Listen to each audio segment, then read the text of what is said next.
On est à Sainte-Geneviève sur le boulevard Gouin. Une rue, en fait, compte qui était excessivement importante à une époque où elle était remplie de commerce. On a vu peut-être une opportunité de créer une installation pour redonner une certaine vie, une certaine activité sur le boulevard Gouin. Certainement une des belles grandes rues de Montréal, le boulevard Gouin. Mais là, on est dans l'ouest de l'île, complètement, dans l'arrondissement Île-Bizarre-Sainte-Geneviève, où on a décidé de transformer un tronçon de ce boulevard pour la période hivernale. C'est un projet, ça, qui fait partie des laboratoires de design COVID-19. Vous savez, ces laboratoires qui ont été lancés par la ville. Notre collègue Philippe-Antoine Saunier est allé se promener dans Sainte-Geneviève. Philippe-Antoine, bonjour. Bonjour, Annie. Alors, si je comprends bien, c'est pas complètement installé, mais on sait à quoi ça va ressembler. Oui, on est en train d'installer ça cette semaine. C'est une installation qui couvre quelques centaines de mètres seulement devant le cégep Gérald Godin. Alors, on a installé des murets de béton de chaque côté de la rue, à environ 2 mètres du trottoir. Et entre les murets et le trottoir, on va disposer, on est en train d'empiler des grosses rondelles de bois qui proviennent de troncs d'arbres. Et la firme Canva Architecture, qui réalise tout ça, s'est inspirée pour cette installation-là de l'époque où la rivière des Prairies, qui est tout près, servait à transporter le bois sur de grands radeaux. Je vous invite à écouter Rami Bebaoui, architecte associé chez Canva Architecture. Donc, on s'est dit, peut-être ce serait intéressant de réinterpréter cette notion de bois et d'eau et de créer une topographie, une série de rondins, presque 1500 rondins, qui ensemble créent une vague, créent des récits, pour redonner un peu vie à cette série de petites histoires et d'y rajouter des prénoms. Donc, on est allé piger dans l'histoire des prénoms de gens qui étaient importants, dont par exemple Gatien-Claude, qui était le dernier cageux, qui a fait passer les derniers cageux devant la rivière des Prairies en 1908. C'est le 300e de Québec. Et l'œuvre s'intitule 1908. Et donc, c'est d'avoir une série de dates et de noms, de prénoms, mais qui parlent de la petite histoire de Sainte-Geneviève et qui nous permet peut-être de reconstruire de nouvelles histoires. Alors, l'histoire au cœur de cette installation, Monsieur Bebaoui parlait des cageux, Philippe-Antoine. Oui, les cageux, ça, c'est ceux qui, justement, devaient descendre la rivière des Outaouais et ensuite la rivière des Prairies et le fleuve Saint-Laurent jusqu'à Québec sur des radeaux, des grands radeaux qu'on appelait justement des cages. Et ça, c'est une activité qui s'est étendue pendant presque tout le 19e siècle. Le bois était très en demande en Angleterre à l'époque. Et l'équipe de Canva Architecture a voulu rappeler donc le passage de ces cageux qui faisaient escale au village de Sainte-Geneviève à l'époque. Et pour se documenter, eh bien, ils ont consulté nul autre que le conteux du village. Oui, le conteux. C'est écrit sur sa carte de visite, André Laniel, qui m'a parlé de ces fameux cageux.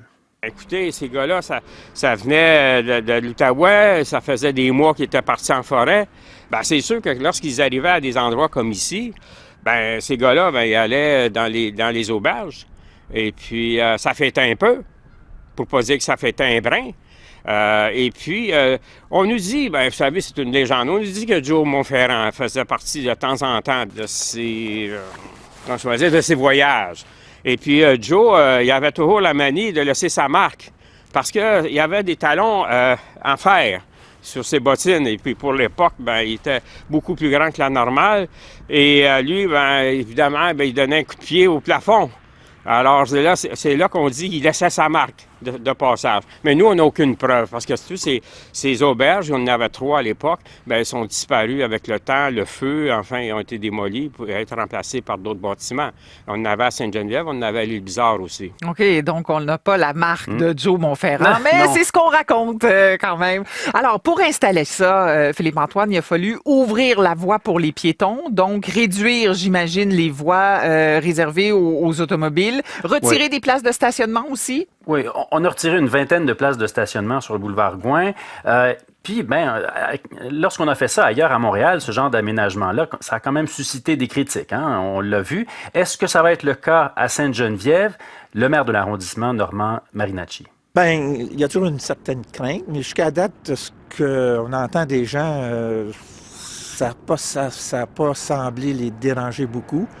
Mais on va suivre ça, puis on va consulter les gens, on va leur expliquer le projet, puis on veut qu'ils adhèrent au projet.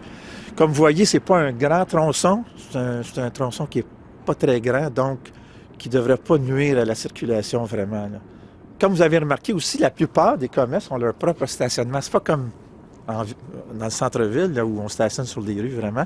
La plupart des commerces ont des stationnements derrière leur commerce. Et parmi les quelques commerces qu'on trouve d'ailleurs à cet endroit, Annie, il y a, écoutez, un magasin de matelas, un marché aux puces, une garderie, une clinique dentaire. Alors, c'est pas nécessairement le genre d'établissement qui pourrait profiter d'un afflux de passants. Mais bon, on espère quand même attirer des gens. OK, je veux revenir au début de notre conversation. On parlait d'un laboratoire. C'est pas pour la forme qu'on appelle ça comme ça. Il y aura des expériences? Ben, on va expérimenter la chose. En fait, on pourrait dire même qu'une grande partie de la ville est un vaste laboratoire depuis le début de la pandémie. Et le bureau du design de la ville de Montréal va continuer ses expérimentations malgré l'arrivée du froid et de la neige qui arrive aujourd'hui. Luc Rabouin, responsable du développement économique et commercial et du design au comité exécutif de la ville. En fait, on a un programme à la ville là, qui est piloté par le service de l'urbanisme et de la mobilité, qui est les rues piétonnes et partagées. Donc, on a plusieurs expériences de rues piétonnes et partagées dans différents quartiers de Montréal. C'est toujours des projets qu'on a développés dans un contexte d'été. Donc, la grande différence avec Sainte-Geneviève, c'est que c'est un projet d'hiver. Donc là, on veut pousser la réflexion sur les aménagements de rues partagées dans un contexte d'hiver à Montréal. Comment on peut faire ça? Le défi, c'est le déneigement. La sécurité des aménagements, donc pour que les piétons soient en sécurité, soient visibles. Donc, toute la question de la visibilité l'hiver. Les matériaux, quel type de matériaux on utilise pour qu'ils passent à travers l'hiver. Donc, c'est essentiellement l'attractivité, donc que ce soit quand même attractif, même si c'est l'hiver, il fait froid, donc les gens se sentent à l'aise, qu'ils aient envie d'utiliser les aménagements qu'on fait.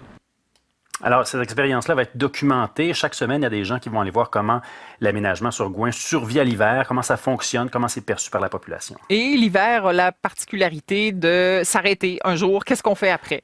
Oui, après, les architectes vont travailler sur le projet, l'adapter à la saison estivale. Il est question d'une piste cyclable éventuellement. Et puis là, dans les prochaines années, l'arrondissement veut refaire une beauté au village de Sainte-Geneviève. Il y a un parc qui va être aménagé. C'est charmant dans ce coin-là quand même. C'est ça. Et là, on pourrait s'inspirer de ce qui est en train d'être mis en place sur le boulevard Gouin pour imaginer éventuellement le partage de la rue entre les voitures, les piétons, les cyclistes, ça à plus long terme. Merci Philippe-Antoine.